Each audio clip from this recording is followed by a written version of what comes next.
so we're doing well. There's an obligation to be on time with Bernard here.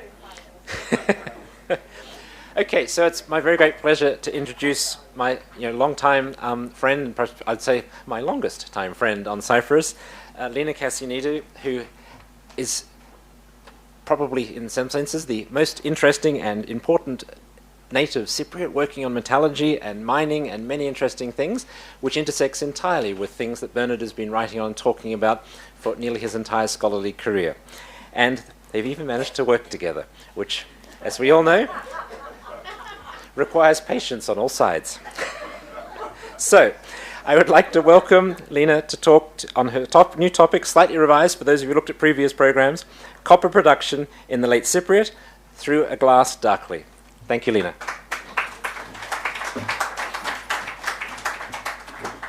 Thank you, and don't start the clock. This is words I was going to say in my introduction, so I'm saying them now. So before my formal presentation, so the clock doesn't count, I would like to start with a few personal remarks. Like many in the audience, I first got to know Bernard Knapp through his publications. As a senior student at Bryn Mawr College 30 years ago, I chose to do an honors thesis on the production and trade of Cypriot copper in the Bronze Age. After Muley, Knapp was the most cited author in my bibliography, and I checked this, and that was 1989.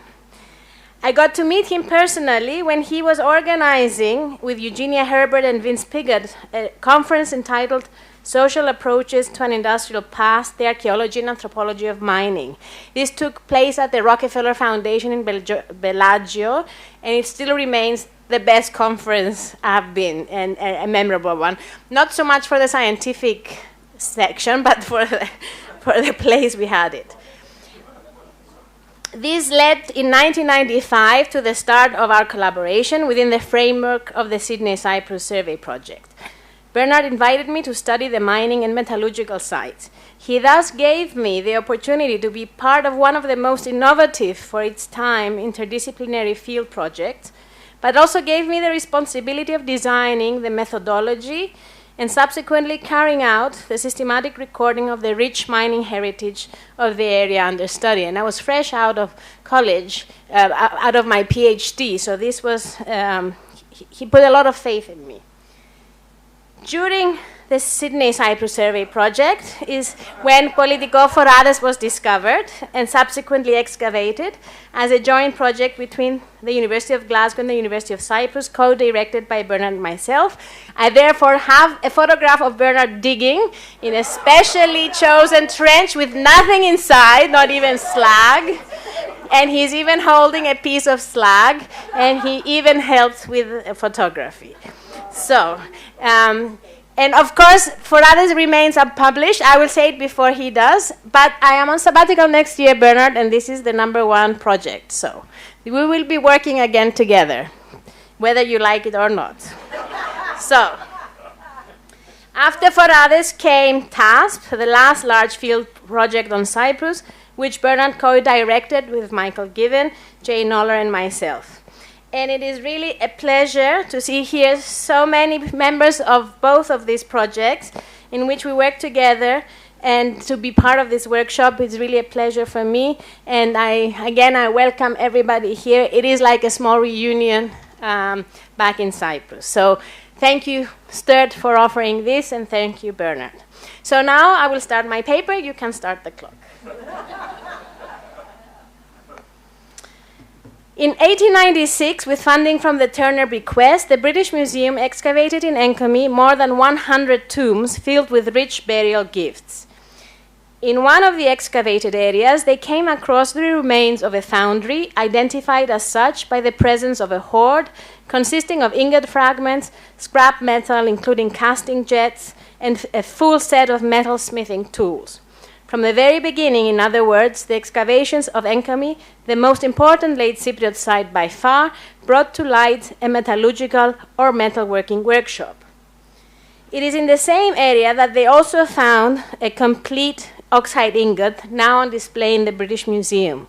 More than 100 120 years later, this remains the only complete oxide ingot to have been found during an archaeological excavation on the island.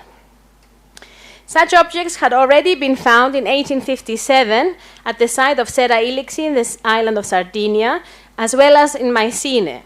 The fact that the ingots bore marks that could be related to the Cyprominoan script led to their connection with Cyprus, an island which was already known to have been rich in copper, not only because of the numerous references to Cypriot copper in the ancient sources, but also because of the extensive slag heaps, the remains of ancient copper industry, which littered the foothills of the Troodos Mountains. Clearly, the copper ore deposits of Cyprus, which lay untouched since late antiquity, were of great interest to the British Empire, which took over the island in 1878. Thus, when the first triangulated map of the island was prepared for the British colonial government, the ancient slag heaps, which could be used for future prospectors to locate the ore deposits, were accurately recorded. It was not long after that foreign prospectors did come across references to Cyprus' mineral wealth in the ancient sources, and this eventually led to the re-establishment of the copper mining industry after a gap of more than 1,000 years. One of the first companies to be created was the Cyprus Mines Corporation, which already in 1916 started to exploit the rich copper deposits of Skouryotissa and subsequently move on to the nearby mines of Mavrovouni and Apliki. These are part of the so-called Solia axis ore deposits, which are the richest on the island by far. In modern times, the three mines produced more than 85% of the total copper ore concentrate that was exported from Cyprus. Furthermore, it is estimated that in antiquity, this area probably produced more than 50% of the total amount of copper produced on the island. It is not a surprise that the most important ancient mining sites known to us today were found by chance during the operations of the mining company. In 1938, and while CMC miners were working at Apliki, they came across the remains of an ancient settlement, the discovery of which was duly reported to the Department of Antiquities. The assistant curator of the Cyprus Museum, John Tuplat Taylor, was assigned the task of undertaking rescue excavations, which were paid for by CMC. The discovery was presented in 1940 in a full-page article in the Illustrated London News, bearing the title, "Mines Where the Mycenaeans Got Their Copper, Discovered in Cyprus." Duplat Taylor concluded her article by noting that, and I quote, "But the evidence seems sufficient to indicate that so well-to-do village of the Mycenaean period would not have been situated in a remote part of the hills except for the purpose of mining, borne out by the slag and other objects, as well as by the extensive mine workings. That the site was abandoned in the last phase was probably due to the cutting of the trade routes at the fall of the Mycenaean Empire and the collapse of the copper mining industry dependent upon external trade." This is 1940, so before systematic excavations at Enkomi, or indeed any other major late Cypriot site had been carried out, before there was an ingot god, and before we knew anything about the extent of the distribution of Cypriot copper. John Duplat Taylor formulated a theory which is resilient in time and has appeared in numerous publications, including those of Knapp. After the Second World War, and in the decades that followed, numerous late Cypriot sites were excavated, and more material related to copper metallurgy and trade came to light, especially at Enkomi, where excavations brought to light extensive workshops which had been established already from the foundation of the city and remained active until its abandonment. Inevitably, the concept of urban metallurgy began to formulate, but at the same time, so did a number of crucial questions, many of which remain unanswered today. Why was copper produced in Enkomi, which is far away from the copper ore deposits of the Troodos Mountains? There is a copper deposit in the so-called Trulli outlier. So here's Enkomi. The copper ore deposits are in the purple pillow lavas. This is the Trulli outlier, but this is 7 hours walking distance. This was calculated by Niki Kyriakou, who I would like to thank. Vikios, well aware of the issue, addressed it already in his introduction to the first volume of the Enkomi monograph published in 1969. He wondered why copper ore could not have been carried to Enkomi from the Troodos foothills, when in the beginning of the 20th century, during the summer, ice was carried by donkeys from the mountaintop to Nicosia overnight. Cyprus's importance as a copper producer and exporter became clearer and clearer as more oxide ingots came to light in sites all over the Mediterranean, including those found in the 60s in the shipwreck of Cape Gelidonia. But it is not until the late 70s that the metallurgical remains from Enkomi and other sites, such as Kition, attracted the attention of foreign scholars, whom we now consider to be the fathers of archaeometallurgy, namely Ronald Tylcoat, Bob Madin, and Jim Newley. It is at that time that Madin, Newley, and Steck at the University of Pennsylvania trio embarked on a research project focused on the oxide ingots. It was soon decided that there was scope for a specialist meeting in Cyprus, and thus the idea of the Early Metallurgy in Cyprus conference was born. The publication of the proceedings in 1982 is a milestone in the study of Cypriot archaeometallurgy. It is important to remember that by that time, excavations at Enkomi had ceased because of the 1974 Turkish occupation, and the site has since been beyond the effective control of the Republic of Cyprus and the Department of Antiquities. Furthermore, almost all of the copper ore deposits had by then been exploited by the open cast method, and as a result, the ancient mining landscapes had been completely obliterated. Where there were once hills where mining villages and smelting workshops undoubtedly were located, there were lakes. The modern spoil heaps that were formed near the open cast mines further exasperated the problem. Let us take Skouryotissa as an example to illustrate the extent of the modern interference in the natural landscape. This circle, this is the mine, these are the spoil heaps and leaching heaps. This is 523 hectares. The size of Enkomi on the same Google Earth is about 20 hectares. So almost 25 sites the size of Enkomi could be lying underneath this circle. They're not, of course, 25 sites, but even one, we're missing it. It's gone.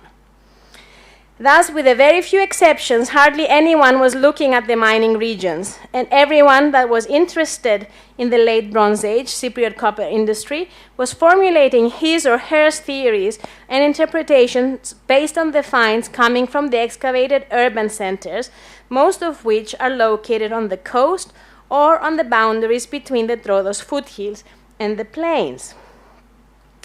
This created a rather skewed view of the material culture related to the production and trade of Cypriot copper, and at the same time raised a lot of questions regarding how the copper industry was organized, as clearly described in Tamara Steck's paper in the 1980 volume of Early Metallurgy.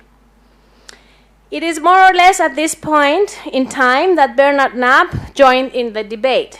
He became interested in the issue of the organization of the copper industry and Cypriot society, but from a theoretical perspective, something which admittedly had been neglected up to that point.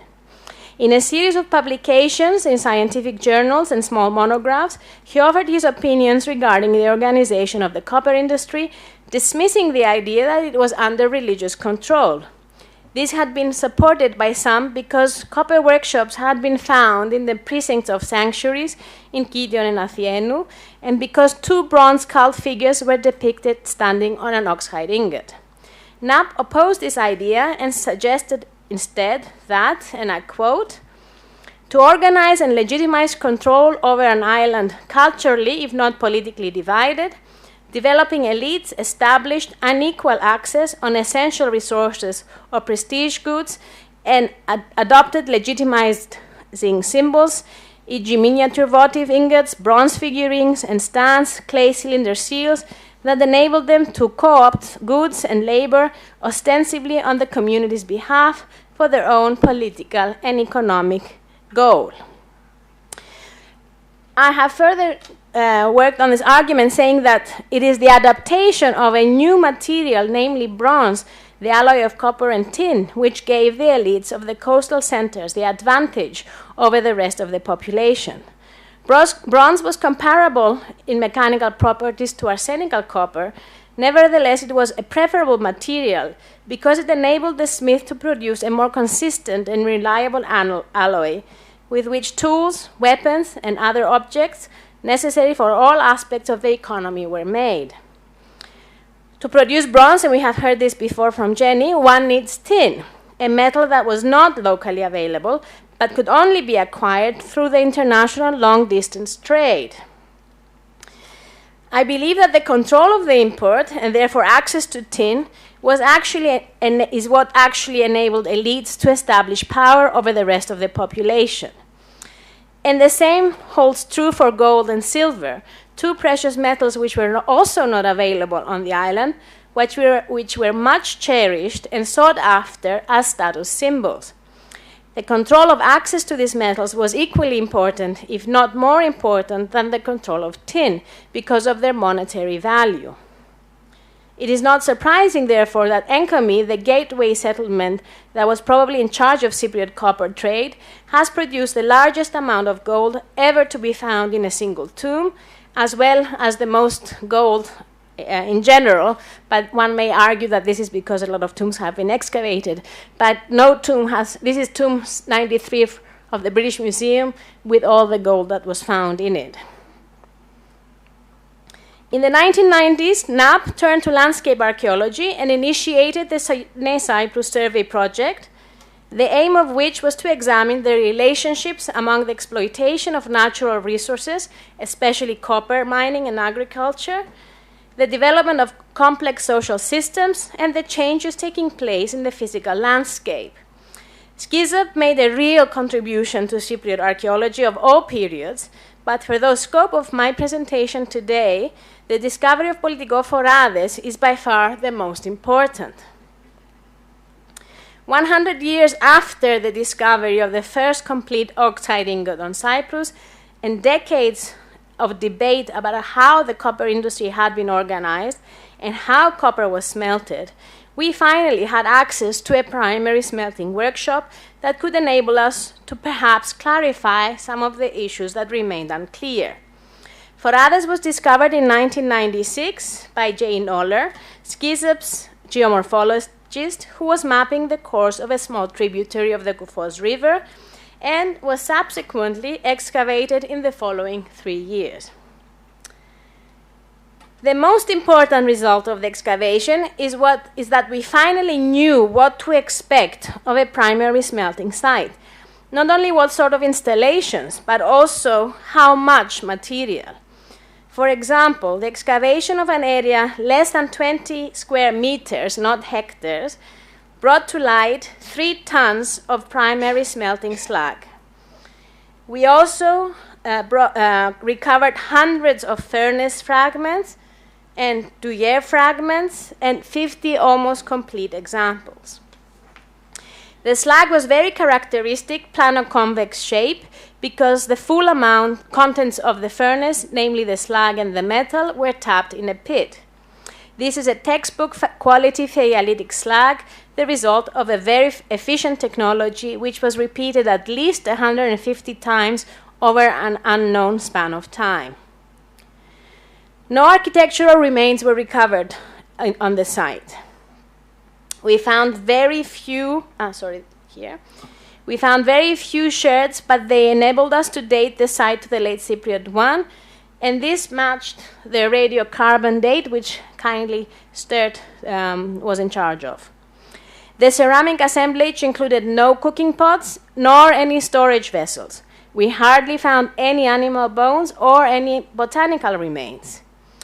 Perhaps more surprisingly, we found no stone tools, either for the processing of the ores and the slag, which was systematically broken up, or for the processing of food.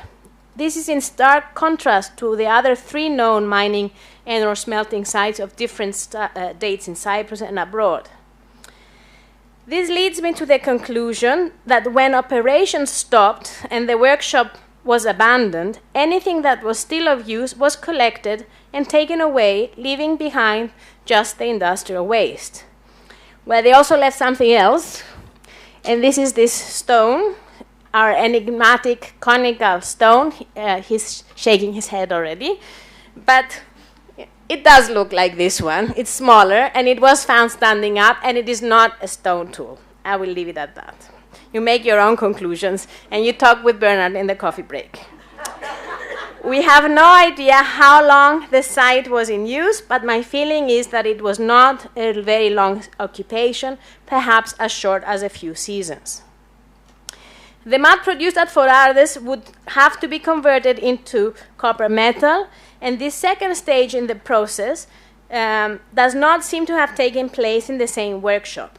And this may explain the presence of extensive metallurgical workshops at the contemporary levels in Enkomi. Thus, after the excavations of Forardes, I decided that the sensible thing to do was to go and look closely at the material from the Dikios excavations in Enkomi, which thankfully were kept in the storerooms of the Department of Antiquities. Thus, I could compare and contrast with what we found at Forardes and hopefully understand what was going on. The study of the material from Enkomi could, of course, only be completed through a much larger project, which would look at everything related to metallurgy, so the distribution of the finds, the metal artifacts, the installations, the metallurgical ceramics. And this is a project that was initiated 10 years ago already, this is scary, by myself and Yorgos Papasavas, and which has received funding from the University of Cyprus. The research team includes Dr. Andreas Haralambous, who is working on the metal artifacts, Dimitris Ioannidis, who is doing a doctoral dissertation on the metallurgical ceramics from Enkomi and Kition, and Dr. Athos Agapiou and Dr. Vasiliki Lysandrou, who are working on the creation of a GIS platform which will enable us to do spatial and chronological analysis of the material. At the same time, myself and my research team have also been looking at the metallurgy of other important late Cypriot sites. The final results of this collective work are far from completion, but let me present some already formulated thoughts. The metallurgical material collected in Enkomi is extraordinary and still unsurpassed if we compare it with that from other contemporary late Cypriot urban centers. And this is the point, we have to compare it with similar things. No other urban center has produced the same quantity or quality of finds as Enkomi, especially when it comes to metallurgical ceramics. This is true even in the case of Hala Sultan Tekke, which is currently being excavated by Peter Fischer, and where slag is becoming a common find. But if we compare the assemblage of Forardes with that of the contemporary layers at Enkomi, then the differences are striking. First, there is the issue of the amount of slag. 3 tons of slag in Forardes, handful of slag in the late Cypriot one in Enkomi. Then there are the 2 years. In Forardes, they are straight and completely slagged, while at Enkomi, they are bent and only bear traces of having been in contact with reducing atmosphere. We have found no body sherds of furnaces like the ones from Forardes, but we did find numerous fragments of open circular crucibles. This can only mean one thing. This is the crucible from Enkomi, but it's later in date. It looks like the Forardes furnaces, but it's much smaller. So this is what the installation would have looked like. Bellows connected to bent tuyers, blowing the air into an open crucible. This can only mean one thing. The metallurgical installations in the 2 sites were different because they were used in different processes. Smelting was taking place at Forardes, and secondary processes such as refining and casting in the workshops at Enkomi.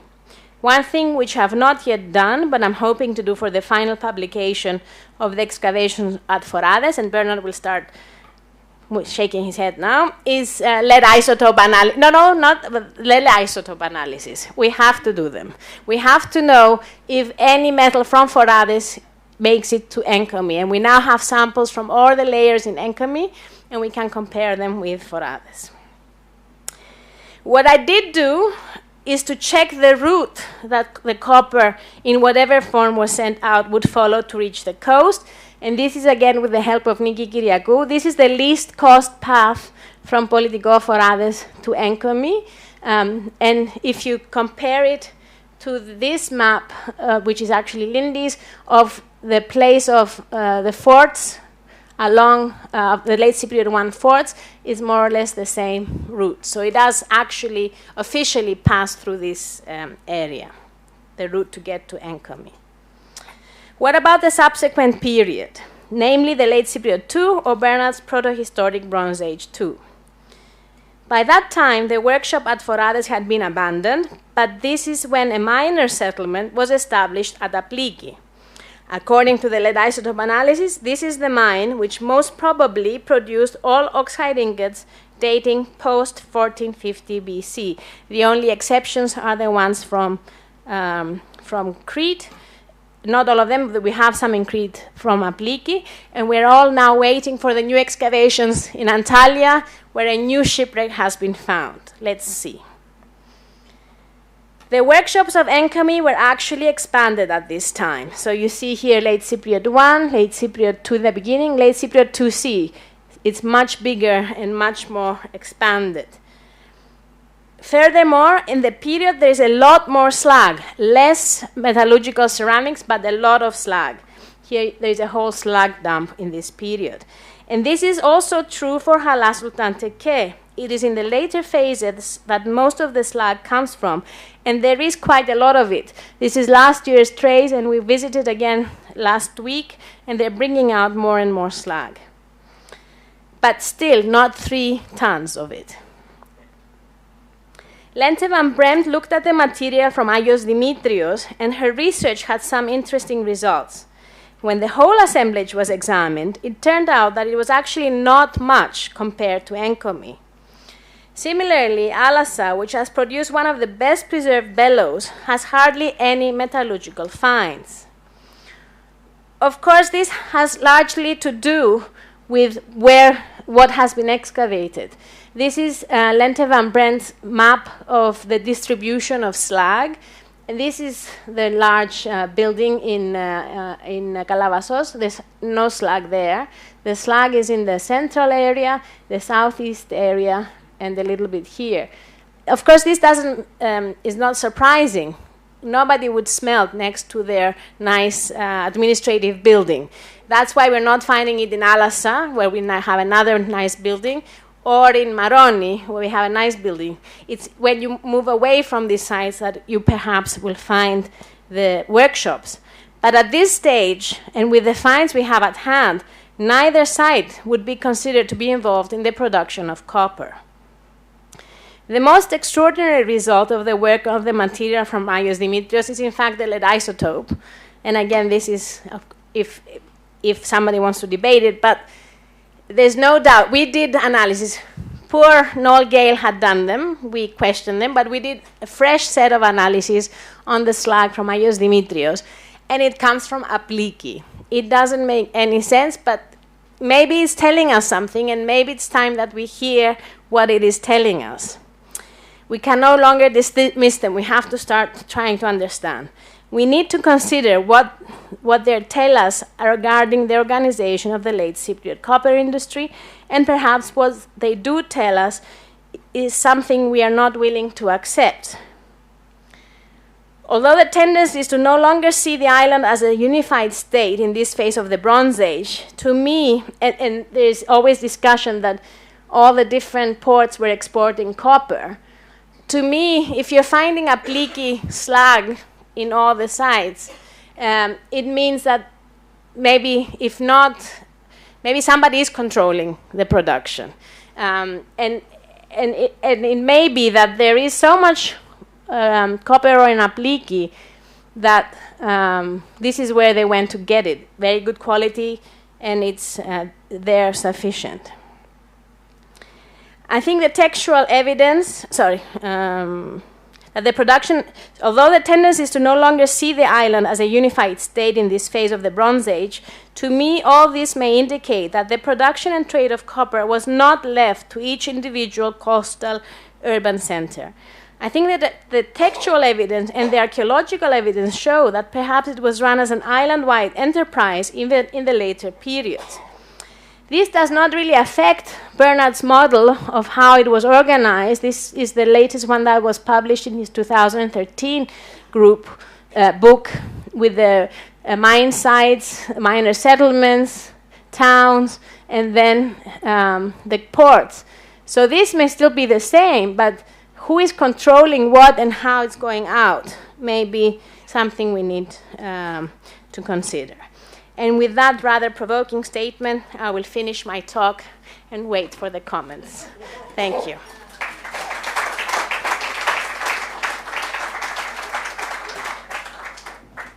We have a couple of minutes for questions, although I suspect maybe not really questions, we prefer statements.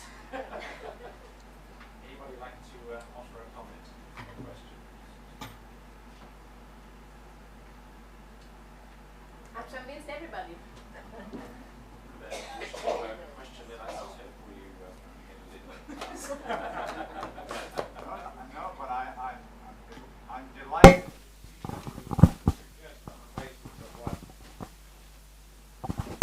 I'm delighted to see, on the basis of the various sites that from which you've analyzed material, you make the suggestion that this could support the notion of a centralized polity, which is something that I've been arguing, at least for the 14th and 13th century BC, for the last 2 decades.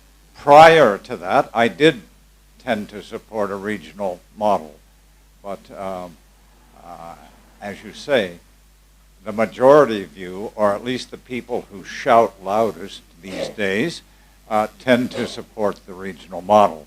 So I'm glad to see that you've come to a different conclusion. Thank you. Okay, any other comments or questions that we would like to? Thank you very much, Lee. Thank you.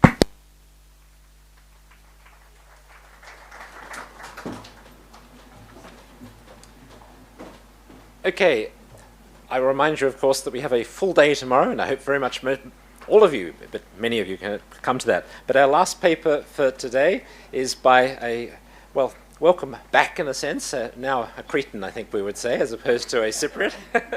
But it's wonderful to have David Rupp back here in Cyprus. Led one of the first and most innovative survey projects, I think one would say now, many years ago. But very defining, and perhaps one could say led on to things like Skizip and so on. So I'd like to welcome him to give a paper that's by David Rupp and Metahir Sopopoulou, which is Remembering a Complex Memory Landscape, the Late Minoan 3 Interventions, the Pre- and Proto-Palatial Cemetery of Petras Kefala at Setaia in Crete. Thank you, David.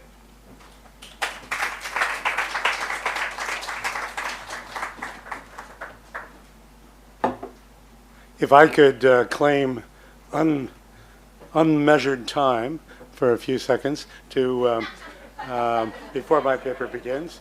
I like to add my comments about Bernie. The topics of this paper, many of the themes, feasting, memory, go back to our relationship back in the 80s and the 90s when we were involved in ASOR and in CARI at a higher level. And I think the first time I had the pleasure of meeting Bernie was in the winter of 1988 in person, where he introduced me to cuisine. And so he came to Crete with ideas about islands. Metexi and I tried to disabuse him of them. And in the end, he did not talk about islands, but an island. And so this is some of the things that we discussed back almost 20 years ago when he was on Crete. This is with new evidence. Lepon. The forward button is the red dot. That one. Okay, don't change it. Okay, thank you. This paper examines the evidence for the creation of an amalgam of 3 chronologically and geographically separate, as well as functionally different, but nevertheless intertwined, complex memory landscapes in a specific Minoan topography. These were points of structured human engagement with the past. The hill of Petras, Hill 1, to the east of Seti in eastern Crete, was first occupied in the early Minoan 2A period. At the beginning of the Middle Minoan 2A, early Minoan 2A period, at the beginning of Middle Minoan 2A, a palace was erected on the hill. In late Minoan 1B, the palace was finally destroyed by fire. The settlement continued, however, on a reduced scale into the late Minoan 3B, when it too was destroyed by fire and abandoned. On the elongated tongue-shaped plateau that extends to the north from the slopes of the Petras Kafala Hill, Hill 2, to the northeast of the Petras Hill, a series of architectural and archaeological features were created in late Minoan 3A2 through 3B, that is in the mid and late 14th and 13th centuries BCE. The complex remained in use until the last part of the 12th century BCE, that is late Minoan 3C. The 8 components along the western edge of the plateau will be simply described, starting in the southwest and moving northward. In the southwestern corner of the plateau, near its western edge, were a series of walls that created 3 areas defined by these walls. Area 2, a corridor, was created by the northern wall of Area 1 and the southern wall of Area 3. It was open at both ends and served as the formal entranceway or pylon to the plateau, from the probable pathway that led from the Petras Hill to the southwest. Approximately 19 meters to the east of Area 3 was a simple rectangular platform or altar oriented east-west. To the southeast was found an empty, decorated terracotta larynx, a product of the early late Minoan 3C Petras Piscocephalo workshop. In an ash deposit around the altar and under the larynx were fragments of late Minoan 3C drinking cups and burnt animal bones. Further to the southeast was a settlement that started on the southern end of the plateau and continued up the slope of the hill. This was occupied in late Minoan 3C period and possibly as earlier as late Minoan 3A2. Near the western edge of the plateau, about 16 meters north of Area 3, was a large rectangular building, approximately 5.5 by 8 meters, oriented north-south. The lower portion of its wide walls were constructed of approximately 3 courses, using mostly large ironstone ashlar blocks of different dimensions. On top of this orthostate-like socle, the superstructure would have been of sun-dried mud brick. The entrance to this rectangular building was in the south, in the middle of the southern side, with a small rectangular platform in front of it. On this platform was found a large fragment of a late Minoan 3C closed-style crater and fragments of drinking vessels, mostly kylakis. Inside there was a vertical support base near the center of the room, platforms in the northwestern and northeastern corners, and a narrow bench that ran the length of the eastern wall. A portion of the floor in the north was paved with irregular flat stones. This building was constructed directly on top of the remains of a large earlier structure. To the southeast of the rectangular building, approximately 8.5 meters, was an ovoid pit, or lacos, filled with fragmentary late Minoan 3C drinking vessels, animal bones, shells, and pomegranate seeds. The pit was dug into the ruins of an earlier structure. Appended to the eastern side of the rectangular building was a rectangular enclosure, approximately 8 meters by 10 meters, defined by the foundations of a rough wall on at least the northern and southern sides, and probably on the east. There may have been a narrow rectangular room built near the northeastern corner. The entrance to the space appears to have been in the northeastern corner. To the north of the rectangular building was a large rectangular depression, approximately 8 meters by 13 meters, excavated into the ruins of a substantial earlier structure. The northern, eastern, and southern exterior walls of this previous structure form the limits of this depression. On the western side, a new wall was built to close the space. The interior face was constructed from large stones, many of which were ironstone ashlar fragments. A short wall of the same construction projected from the eastern face at a right angle. This substantial wall continued further to the north at a higher level. Access to this rectangular sunken area appears to have been from a gate in the middle of the eastern wall and possibly in the southwestern corner. In the center of the sunken area was an oven made from clay. It had an internal shelf on which was found a late Minoan 3C ceramic cooking tray. Next to the oven was a large late Minoan 3C tripod cooking pot and an ironstone ashlar block used either as a table or a bench. Adjacent to the east of the southwestern quadrant of the rectangular sunken area, at a higher level, were the remains of a low rectangular platform, approximately 4 by 6 meters. A line of small ironstone ashlar blocks formed the exterior faces of a single course of the foundations on the northern and western side. On the eastern side was a wall of several courses built solely of rubble. The southern wall is no longer extant. The floor of the rectangular platform was made of packed earth and flagstones in an area near the northern edge where there was evidence of burning. The remains of a probable platform or bench constructed of rubble was found near the southeastern interior corner.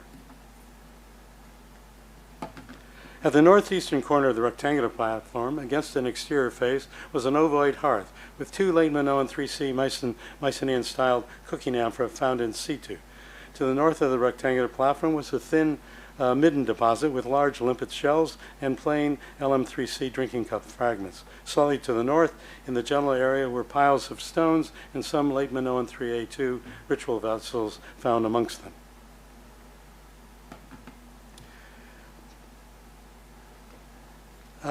Just beyond the northern wall of the northwestern quadrant of the rectangular sunken area, approximately on the same level as the rectangular platform, were 2 wide, low walls constructed at right angles to the eastern face of this substantial north-south wall. These had a similar character to the projecting wall to the south. The lower course of each of these 2 walls employed ironstone ashlar blocks of different sizes. To the east was an irregular piece-shaped enclosure, oriented approximately northeast-southwest. At its southwestern corner was a crudely built trapezoidal platform.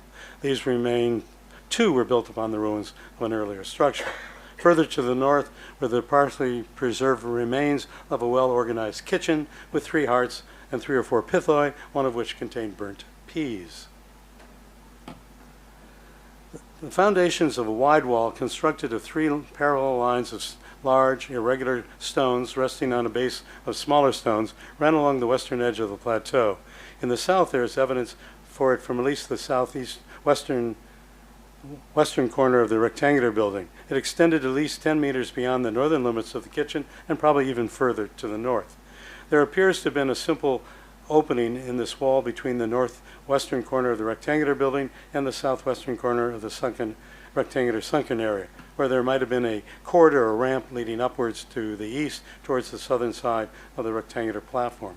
This unusual Cyclopean style wall was constructed after the erection of the rectangular building and the creation of the western wall of the sunken area. The 14th and 13th centuries were turbulent ones in many ways on Crete. Many neo-palatial settlements were already destroyed and abandoned, while in others new neighborhoods were built. New settlements were established as well. The character of the existing Minoan society and its material culture changed in many respects. An influx of people from the Greek mainland contributed greatly to this process. Old elites were replaced by new elites. Our working hypothesis here is that the elite groups that had dominated Petros throughout the neo-palatial period were replaced by new ones in the post-palatial period. To consolidate their superior position within the community, they transferred a number of the former functions of the palace, such as religious rituals, commemorative ceremonies, and banqueting, to the late Minoan III complex on the Kefala Plateau. When a society is undergoing rapid change and transformation, existing social patterns weaken or are destroyed, At such times, new traditions are invented with sets of practices that are designed to promulgate specific cultural values and norms of behavior that are often claimed to have been in force since a suitably plausible or completely fictive point in the past. An invented tradition is often used to establish or to symbolize social cohesion or membership in a real or artificial community. It can also be employed to establish or to legitimize institutions, status, or relations of authority, especially if they recently had emerged. Rituals are shared experiences of those participating in these activities that creates links between them and assists in defining membership in a certain social group. Rituals can also draw boundaries between those who can participate in them and those who can't. They consist of repetitious activities and performances that usually leave a visual mark on the landscape by the erection of architectural features or the discard of items used in them, often purposely broken. Rituals are particularly effective in arousing the senses of the participants or spectators. This sensory pageantry assists in retaining the ritual in the collective memory of a group. Commemorative ceremonies are a special type of ritual performances where a cultural or social memory of a society is conveyed and sustained over time. These commemorative ceremonies explicitly refer to prototypical persons and events, whether or not they had any historical or mythological basis. For the cultural memory embedded in these stage reenactments to be sustained, powerful mnemonic devices must be used. The time and the specific geographical location of the performances are key variables that reinforce the rhetoric of the reenactment.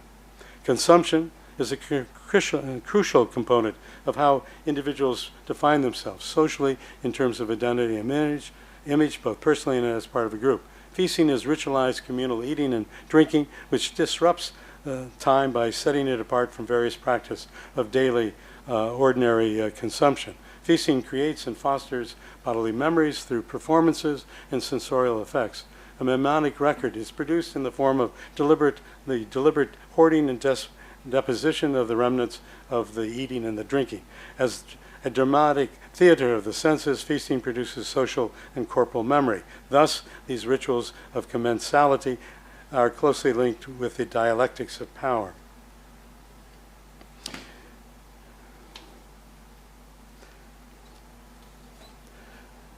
What can we infer from the wide variety of LM3 structures and features on the Kafala Plateau in the context of the extant material culture and equifax remains? First, and the most important point, is that all of these components were built upon and dug into the visible remains of an even more extensive pre- and protopalatial elite cemetery. The cemetery was used for over 1,000 years, from early Minoan 1B through the middle Minoan 2B periods. In addition to the fact of the direct intervisibility of the two hills, the choice of location thus must be seen as premeditated and not as coincidental. The plateau, along with the adjacent hillside, which was the location of the first settlement in the area, dating to the Paleolithic 4 through early Minoan 1A periods, were long-standing memory landscapes for the competing elites groups at Patras. There, since the early Minoan 1B period, they had constructed and maintained their identities as preeminent elites of the Patras community through mortuary practices, ancestor cults, and commemorative ceremonies. The choice of the southern and middle portion of the Kafala slope for an elite cemetery for mostly secondary burials must have been connected to the remains of the settlement up the slope. An exception to this pattern were two rich primary burials and a small Cycladic-style cis grave. The memory landscape created in the EM1B and EM2 periods was inclusive. In the EM3 period, the southern portion ceased to be used for mortuary activities, and the earlier structures were disrupted or destroyed. The focus moved to the middle portion of the plateau. This represented a rejection of the earlier inclusive narrative and the construction of a new exclusive memory landscape. In MM1A, while more house tombs were constructed in the middle of the plateau, burial pits were dug for primary and secondary burials around the two important EM2A primary burials and the cis grave in the south. This was a radical change in mortuary practice in the cemetery. In doing this, the earlier memory landscape was resuscitated here in opposition to that which had been crafted to the north. In MM1B, a house tomb 2 was built over these pits. An ancestor cult was initiated. An open-air ceremony area was started. The house tomb stood in isolation from those in the middle sector, where more house tombs were built. In the middle and northern portions of the cemetery, new house tombs were built in MM2A on the western side of the plateau. An ancestor cult connected to a large second ceremonial area 2 was established in association with a new house tomb on the eastern edge, 10. This was the competing narrative for what appears to have been the majority of the elite groups at Petras at the time the palace was built.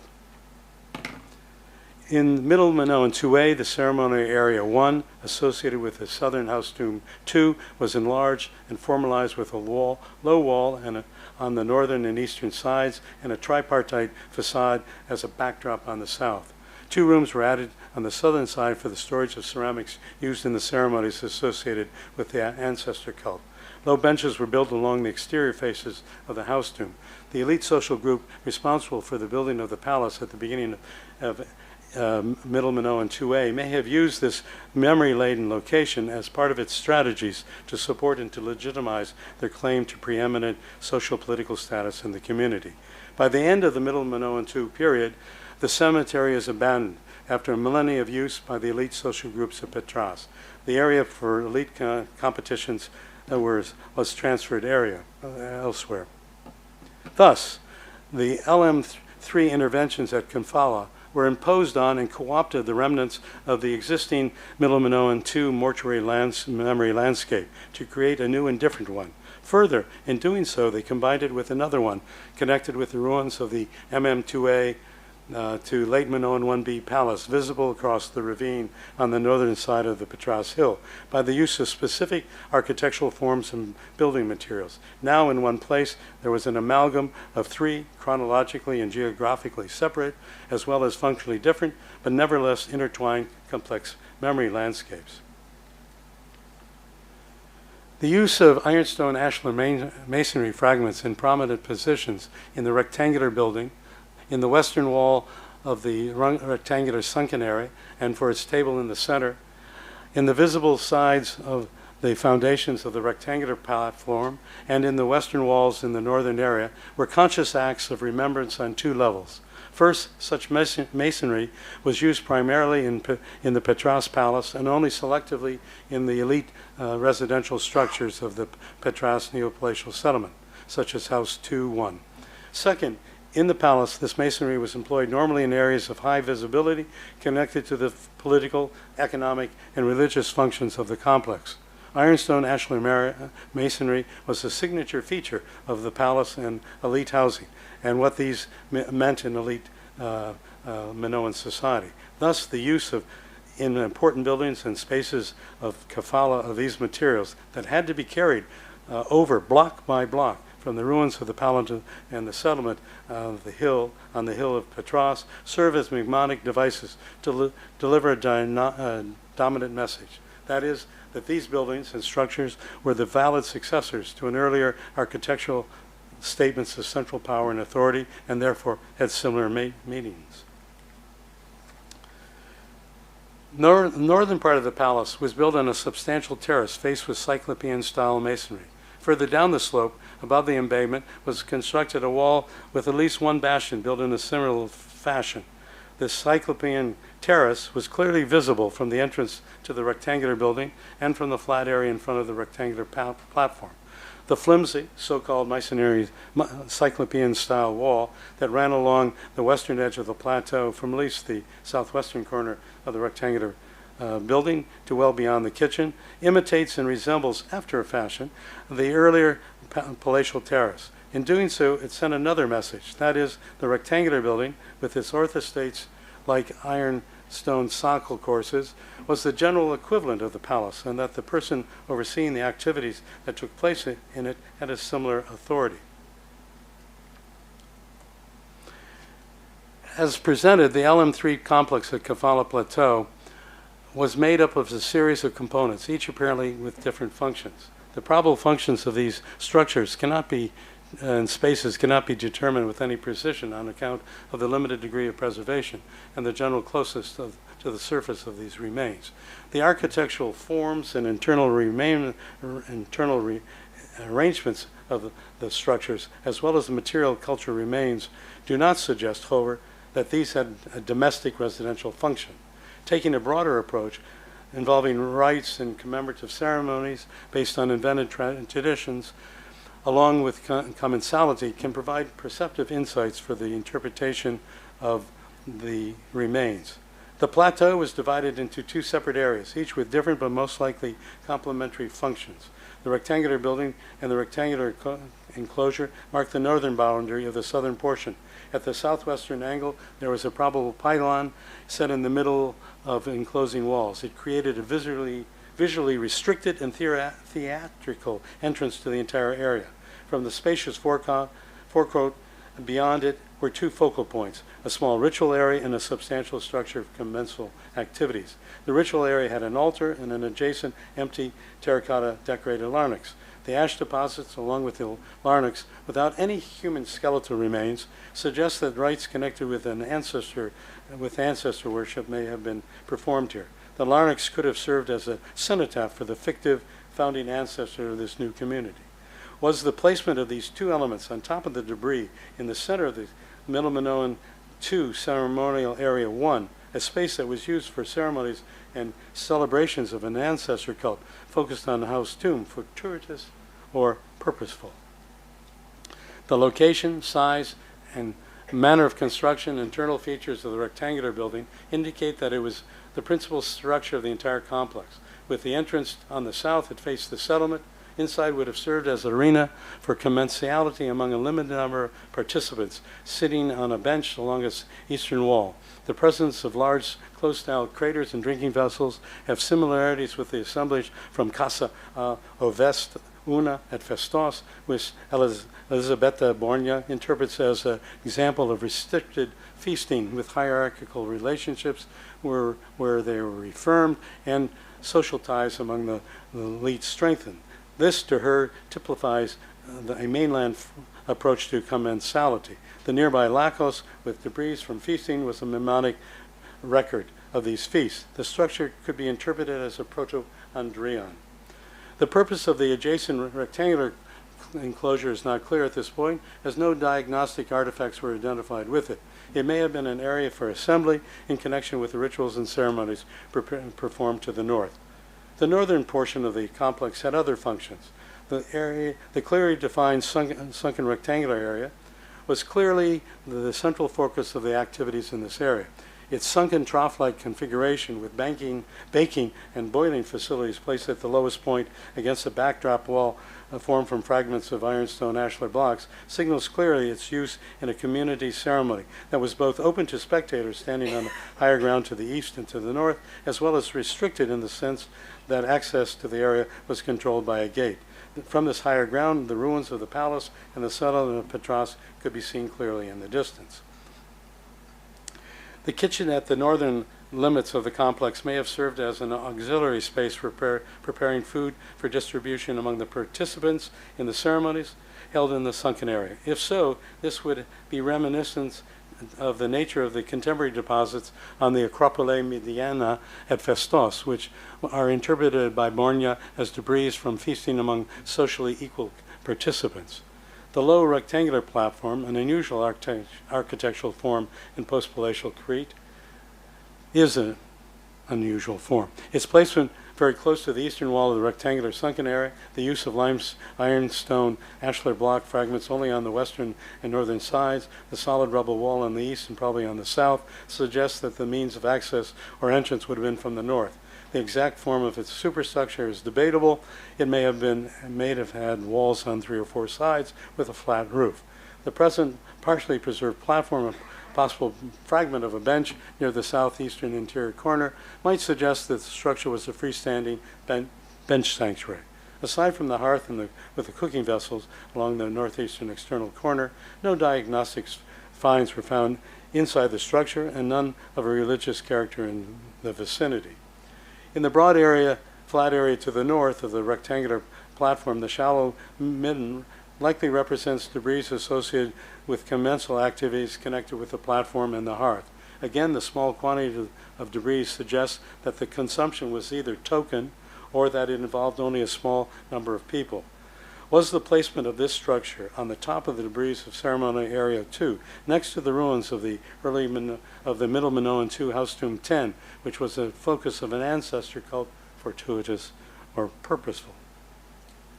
The late Minoan 3 Patras Plateau memory landscape incorporated the long-standing central authority of the LM1 palace through the use of specific value-laden architectural forms, commemorative ceremonies and ritual activities, and feasting.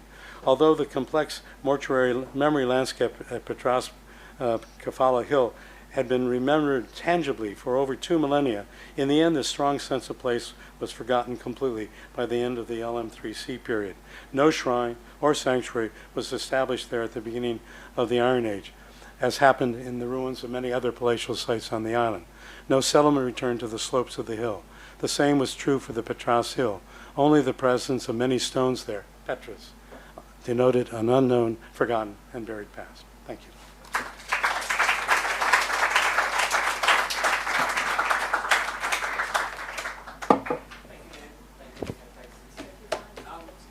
Anybody would like to ask a question about, because that's my second favorite island. I will ask one. Okay. So we get in the Neopalatial period, so LM1B, and you don't really have, correct me, any LM2, for example. And then we come to this. We do have LM2 at the settlement there.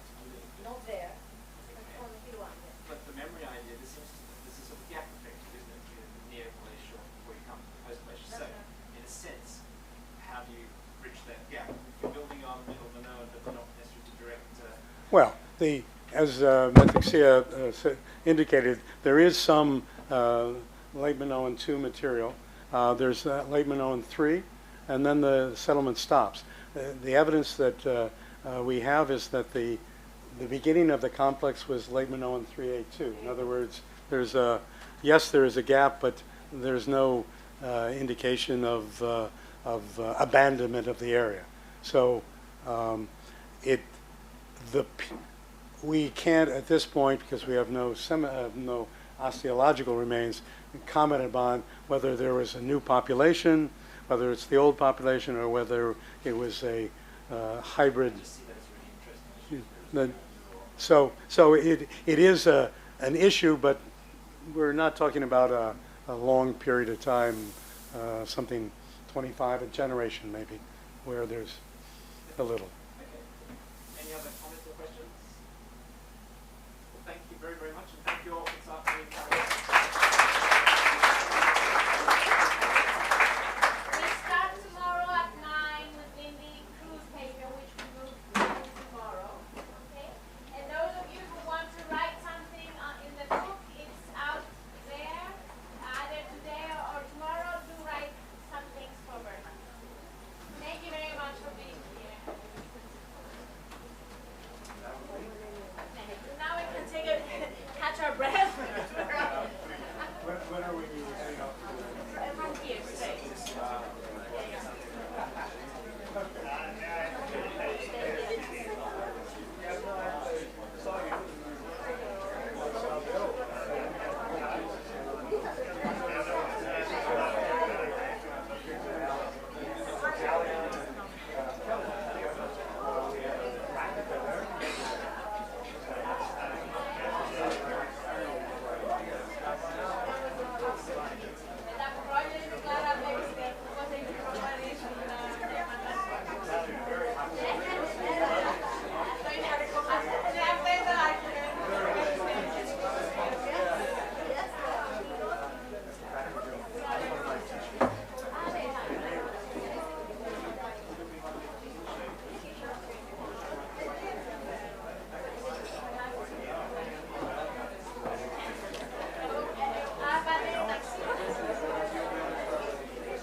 the corner of it.